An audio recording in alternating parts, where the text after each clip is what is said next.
जय हो। श्री सुदामा जी जैसे ही यहाँ से गए तो अब अपनी नगरी पांडेपुरी को पहुंचे तो सुदामा जी ने देखा कि वैसे ही राज समाज सजे, जैसे द्वारिका में वो छोड़ करके आए थे तो यहाँ पर भी वैसे ही महल बने हैं, वैसे ही सैनिक खड़े हैं। जैसे ही सुदामा जी ने देखा तो सोचा कि हम वापस द्वारिका तो नहीं लौट आए, पर एक व्यक्ति जा रहा था, उससे पूछा ये कौन सा नगर है? वो कहता ये पांडेपुरी है। जैसे ही सुदामा जी ने सुना तो गए, फिर सोचे कि लगता है यहाँ पे जो हमारी झोपड़ी थी तो किसी राजा महाराजा को हमारे ये स्थान पसंद आ गया होगा, इसलिए उसने झोपड़ी को मिटा करके यहाँ अपना महल बना लिया। सुदामा जी वहां से वापस जाने लगे, तभी देखते हैं कि सुशीला माता हाथ में आरती की थाली लेकर के खड़ी है। सुदामा जी ने पूछा ये देवी ये कैसे हुआ? सुशीला माता सारी बात बताती हैं कि द्वारिकाधीश कृष्ण ने हमें धन धान्य से परिपूर्ण कर दिया है, आपका वहां जाना सफल हुआ। और श्री सुखदेव महाराज परीक्षित से कहते हैं इस कथा का महत्व ये है कि सुदामा जी को राज्य में तो रह रहे हैं, महलों में रह रहे हैं, फिर भी एक सात्विक जीवन जीते हैं। जैसे पहले 5 घरों में भिक्षाटन करते थे वैसे आज भी करते हैं, और जैसे पहले सामान्य भोजन को ग्रहण करते थे, जैसे प्रभु का भजन करते थे, वो धन धान्य मिल जाने पर भी बदलते नहीं हैं। नहीं तो ऐसा सिर्फ सुदामा जी हैं, बाकी जितने भी कहते हैं ना कि नहीं को वस जन्मा जग माही प्रभुता पाए जासु वल नाही, कोई संसार में बाकी ऐसा नहीं है जिसको कोई पद मिल जाए और मद नहीं आता है, अहंकार नहीं आता है। और अब श्री सुखदेव महाराज कहते हैं कि जो भी सुदामा चरित्र को श्रवण करता है उसकी सारी मनोकामनाएं पूरी होती हैं और भगवान श्री कृष्ण के चरणों में उसकी रति होती यानी प्रेम होता है। अब एक बार सर्वग्राही सूर्य ग्रहण पड़ा, जहाँ पर भगवान आए और आज सारे ब्रजवासी भी यहाँ से भगवान से मिलने के लिए आ रहे हैं। पूरे 100 वर्षों बाद आज प्रभु यहाँ पर आए हैं, और जैसे ही ब्रजवासियों को पता लगा कि भगवान कुरुक्षेत्र में आए हैं तो सारे ब्रजवासी प्रभु से मिलने के लिए आज आ रहे हैं। और आज जो राधा रानी की किशोरी जी की जो सखियां हैं, किशोरी जी से कहते हैं कि आज हम प्रभु के दर्शन करने चलते हैं, आज तुम भगवान के दर्शन करने चलते हैं, कृष्ण के दर्शन करने चलेंगे। राधा रानी कहती हम चले तो जाएं, पर हम उस राजाधिराज द्वारिकाधीश कृष्ण को नहीं देखना चाहते हैं। ये किशोरी जी यदि देखना चाहती है तो वही ग्वाले कृष्ण को देखना चाहती है। पर गोपियों ने कहा आज तो चलिए।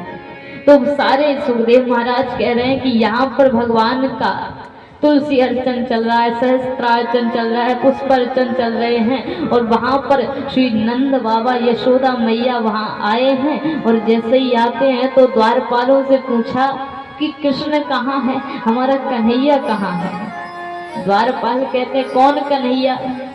बोले जो द्वारिका के राजा हैं। बोले अरे ऐसे नाम लोगे कि कृष्ण कन्हैया कहाँ है? सम्मान के साथ उनका नाम लो, राजाधिराज श्री कृष्णचंद्र जी महाराज, आदर से उनका नाम लो।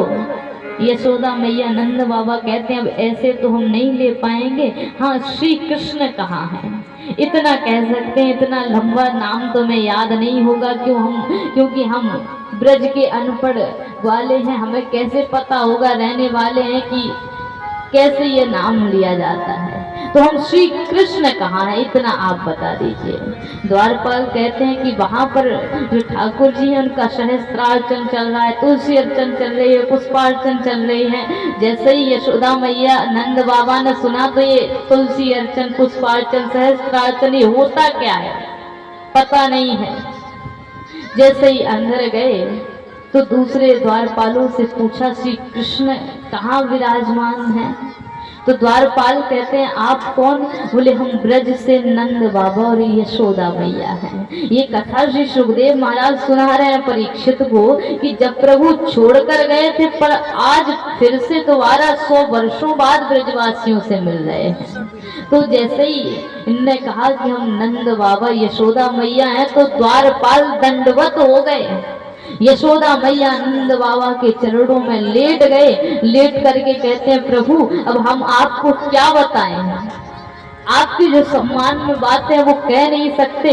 आपके यहाँ ठाकुर जी 11 वर्ष 56 दिन तक भले ही रहे हैं, भले ही द्वारिकाधीश कृष्ण आपके पुत्र नहीं हैं, बल्कि आपको क्या बतावे, हमारे यहाँ आज भी भगवान का जन्मोत्सव मनाया जाता है। तो कोई ये नहीं कहता है कि वसुदेव के घर आनंद भयो, पर आज भी हमारे सारे जितने भी द्वारिका वासी हैं, पूर्व द्वारिका भगवान श्री कृष्ण जन्मोत्सव में गाता है कि नंद घर आनंद भयो जय कन्हैया लाल की।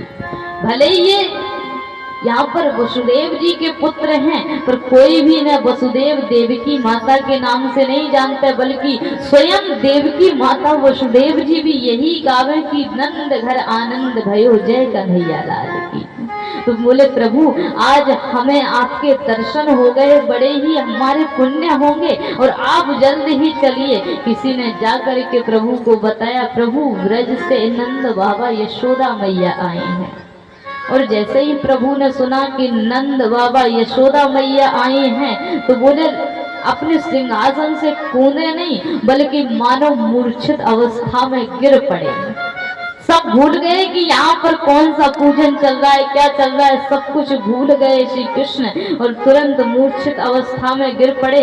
और जैसे ही यशोदा मैया आई हैं तो नेत्रों की रोशनी उतनी तेज रही नहीं है, क्योंकि ठाकुर जी की याद में जो अश्रु बहाए हैं, तो जो नेत्रों की ज्योति है वो भी कम हो गई है, कम दिखने लगा यशोदा मैया को।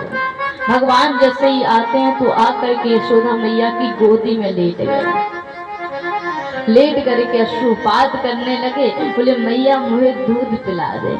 अब आप देखिए कि ठाकुर जी की अवस्था कितनी है। ठाकुर जी की जो आयु है वो 125 वर्ष करीबन होने वाली कि ठाकुर जी जाने वाले हैं, पर फिर भी श्री सुखदेव महाराज कहते हैं कि हमारे जो ठाकुर जी हैं वो कभी इस अवस्था में आते ही नहीं हैं, बल्कि हमेशा ही बाल अवस्था में रहते हैं। जिस आयु में विकार आने उत्पन्न हो जाते हैं, भगवान उस आयु में जाते ही नहीं हैं। भगवान के यहाँ पर परपोत्र खड़े हैं, पुत्र खड़े हैं, फिर भी प्रभु आज ये देख नहीं रहे हैं। यशोदा मैया की गोदी में लेटे हुए हैं, जब यहाँ पर अश्रुपात कर रहे हैं। दूसरी ओर श्री रुक्मणी जी जैसे ही आती हैं तो यशोदा मैया ने पूछा कि लाला ये कौन है, ये लक्ष्मी से चमक रही है, छमछम करती आ रही है, कौन है। भगवान कहते हैं मैया ये तेरे ही यमुना में दीपदान का पुण्य है जो यहाँ पर बैठा है। तू ही कहती थी ना यमुना में दीपदान करते हुए कि मेरे लाला की लक्ष्मी सी बहू आवे, ये तेरी ही बहू है। अब यहाँ देखिए जितनी भी भगवान की रानी है, जितनी भी 16,108 रानी हैं, सबको यशोदा मैया कुछ ना कुछ अपने आभूषण उतार कर पहना रही हैं, सबको अपने आभूषण पहना रही हैं। अब किसी ने ठाकुर जी से आकर के कहा कि प्रभु अब आपने नंद बाबा यशोदा मैया से तो मिला कर लिया, अब ब्रज से किशोरी जी भी आई हैं। और जैसे ही प्रभु ने सुना कि किशोरी जी आई हैं तो बोले दौड़कर भाग कर तुरंत ले चलो। द्वारपाल पकड़ करके प्रभु को ले गए। और जैसे ही आज प्रभु किशोरी जी के पास गए तो कहते हैं राधा रानी मुख ऊपर नहीं कर रही, प्रभु को देख नहीं रही है, नीचे मुख किए बैठी हुई है, विराजमान है। और जैसे ही प्रभु ने देखा तो सोचा ये मेरी वही किशोरी जी हैं जो वर्षों पूर्व इनके मुख पर इतना तेज रहता था, इतनी प्रसन्नता रहती थी, आज इनकी हालत क्या हो गई है। इनको सुध नहीं है कि प्रभु आ गए हैं, पर ललिता विशाखा को कुछ सुध आई तो वहां पर इत्र का छिड़काव करके आसन लगाकर ठाकुर जी के लिए आसन लगाई हैं। पर जैसे ही प्रभु वहां आए तो आसन को हटा दिया, आसन को हटा दिया और अपना जो मुकुट है वो मुकुट उतार करके किशोरी जी के चरणों में रख दिया, मुकुट उतार करके चरणों में रख दिया और चरण पकड़ के कहते हैं मुझे माफ कर दो। हे किशोरी जी, मैं जानता हूँ कि मैंने जो अपराध किया है वो क्षमा के योग्य नहीं है, पर आज मैं आपसे क्षमा मांगता हूँ कि जो भी मुझसे अपराध हुआ है आप उसके लिए मुझे क्षमा कर दीजिए। और देखिए महाराज, कल वही बात पूर्व में जब श्री किशोरी जी को प्रभु छोड़ करके गए थे तो उन्होंने पहले भी कहा था कि आपकी कोई गलती नहीं है, ये सब समय का खेल है। तो आज भी किशोरी जी कहती हैं, प्रभु हमने आपसे पहले ही कहा था कि आपकी कोई यहाँ गलती नहीं है, बल्कि ये समय का खेल है। आपकी कोई भी ऐसा नहीं कि आपने खुद ये जानबूझकर किया है, बल्कि ये समय जैसा करवा रहा है प्रभु, आप वैसा कर रहे हैं। ये राधा रानी का प्रेम है। यहाँ पर ठाकुर जी इतने अश्रु बहाते हैं।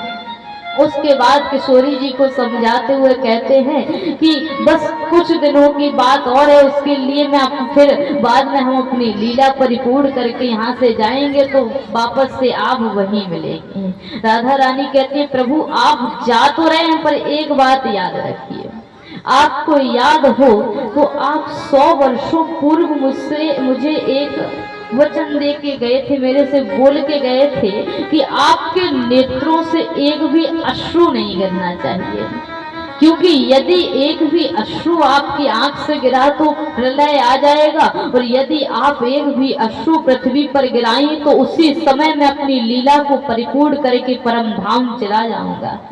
तो ये प्रभु, जब से आप गए हैं तब से मैंने आपकी याद में एक भी आंसू नहीं बहाया है, और ये जो आंसुओं का अश्रुओं का सैलाब मेरे अंदर है प्रभु, आज आप ये वचन तोड़ दीजिए और आज आज्ञा दे दीजिए कि ये राधा आज रोज रो पड़े, जितना भी ये सैलाब मेरे अंदर है वो आज बाहर आ सके। प्रभु आज मुझे रोने की आज्ञा दे दीजिए।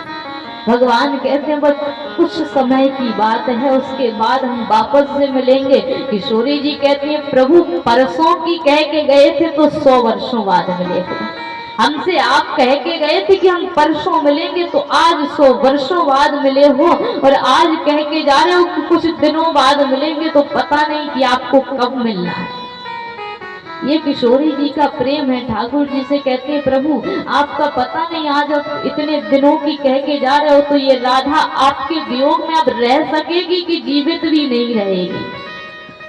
और जैसे ही प्रभु यहाँ से किशोरी जी से आज्ञा लेकर चलने लगे तो आज राधा रानी कहती है, प्रभु ज्यादा कुछ नहीं चाहिए, बस एक काम कीजिए, जैसे आप पहले ब्रज में रहा करते थे एक ग्वाले की तरह, आज हम वैसा ही आपका श्रृंगार करना चाहते हैं। और आज सारी गोपियां मिलकर के प्रभु का वैसे ही जैसे ब्रज में रहते थे वैसा ही श्रृंगार करती हैं, वैसे ही मस्तक पे मोर मुकुट बांध दिया, वैसे ही हाथ में बांसुरी थमा दी और कहती है, प्रभु आज आप बांसुरी बजाइए। और आज जब 100 वर्षों बाद प्रभु ने बांसुरी को हाथ लगाया है और जैसे ही बांसुरी प्रभु ने बजाई तो वही हाल हुआ जो पहले हुआ करता था। सारी गोपियां बांसुरी में इतनी मंत्र मुग्ध हो गई और आज फिर से प्रभु ने सारी गोपियों के साथ रास रचाया है। इसके बाद श्री किशोरी जी से आज्ञा लेकर के चले और जब ये बात रुक्मणी जी को पता लगी कि किशोरी जी यहाँ पर आई हैं तो सोची कि आखिर देखें कि जिनसे हमारे जो श्री कृष्ण है वो इतना प्रेम करते थे वो कैसी हैं। तो जैसे ही यहाँ पर आई है तो अब देखिए आज किशोरी जी ने 100 वर्षों बाद निद्रा ली है। 100 वर्षों बाद आज किशोरी जी सोई हैं। उसके पहले सोती नहीं थी, बस प्रभु की याद में रोती रहती थी, बस बैठी रहती थी। और आज जब प्रभु मिल गए हैं तो 100 वर्षों बाद निद्रा आई है। तो इनकी जो ललिता विशाखा सखियां हैं इन्होंने कक्ष का द्वार बंद कर दिया और बाहर जाके खड़ी हो गई कि कोई भी आएगा तो अंदर नहीं जाने देंगे, क्योंकि जो 100 वर्षों की निद्रा है आज वो पूरी हो जाए। तो जैसे ही रुक्मणी जी आई और रुक्मणी जी ने केवल झरोके से श्री किशोरी जी का चरण देख लिया, नेक सा चरण देख लिया, तो अब रुक्मणी जी वहां से जा नहीं रही हैं। कहती है मैं सब कुछ त्याग दूंगी, मैं भगवान कृष्ण को भी त्याग दूंगी, बस मुझे इनके चरणों की एक बार सेवा कर लेने दो, बस इनके चरणों में मुझे रहने की आज्ञा आप दे दो, मैं इन्हीं के चरणों में रह लूंगी, सब कुछ त्याग करके इनके पास रहूंगी। ऐसी श्री किशोरी जी का स्वरूप है। कहते हैं आज तक दुनिया में ऐसा कोई रंग नहीं बना है कि जो ऐसा कोई गोरा रंग नहीं जो हमारी किशोरी जैसा रंग हो, और ऐसा कोई श्याम वर्ड का रंग नहीं जो हमारे कन्हैया जी जैसा रंग हो। तो यहाँ पर श्री सुखदेव महाराज ये कथा सुनाते हैं।